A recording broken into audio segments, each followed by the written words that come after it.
A lot of my childhood and growing years had the feeling behind it of being invisible, being somebody, even though I had privileges in many ways, there was a experience of being hidden and being unseen. So every time a mentor or a coach or something like that would see me and attune to my state and listen to me and be present with me, it was life transforming. I'll never forget that, and it's part of my own hard wiring to this day, to where now when I see others doing that, that just really tugs on my heart, actually. It really hits me in a deep way that I want to be a part of that. But the first step to helping others be known is for them to be seen. And I think this is another thing that Word Made Flesh does intentionally well, on a micro level with individuals, but also organizationally. They have set up themselves purposefully in the places of the world that don't feel seen, that are forgotten. The places where there's brain drain, where the people and the talent leave and don't come back because there's better opportunities in other places. And who's going to remember the places where they've left?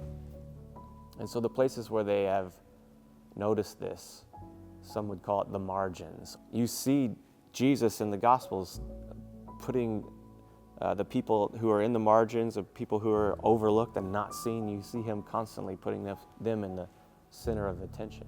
So it tells us something about when the Word who is made flesh is embodying that. For us as Christian people, maybe we should be emulating that or imitating that as well. So when I see an organization who prioritizes and puts at the center of their spotlight of their attention those that the world often overlooks, I feel like that resonates, and it looks and sounds like what Jesus would do. If Jesus were an organization, a body, I think that's what he would be up to. And I think he is up to that in Word Made Flesh.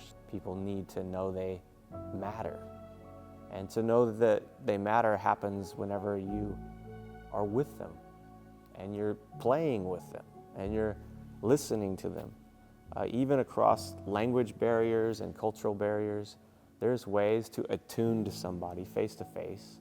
There's ways to share meals and to listen and to show up. Before we do any projects or fixing or thinking up solutions to problems in our world, showing up and seeing people is probably over half the battle in my book. And I think that's what Jesus did to people when he would stop after they touched the hem of his garment and he would see the person. Or they come to him asking for help, and the scriptures, the Gospels constantly say, and he looked at them.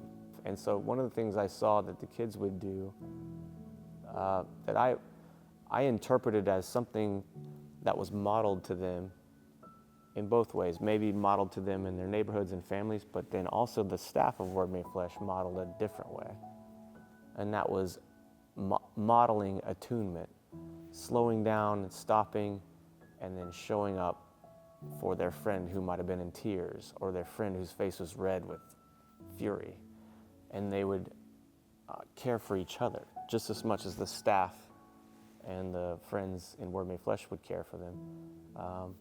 That what the staff, I think, what they do ripples out, and the kids start caring for each other, start seeing and knowing each other in special ways. That really was powerful for me to experience, to see them do that.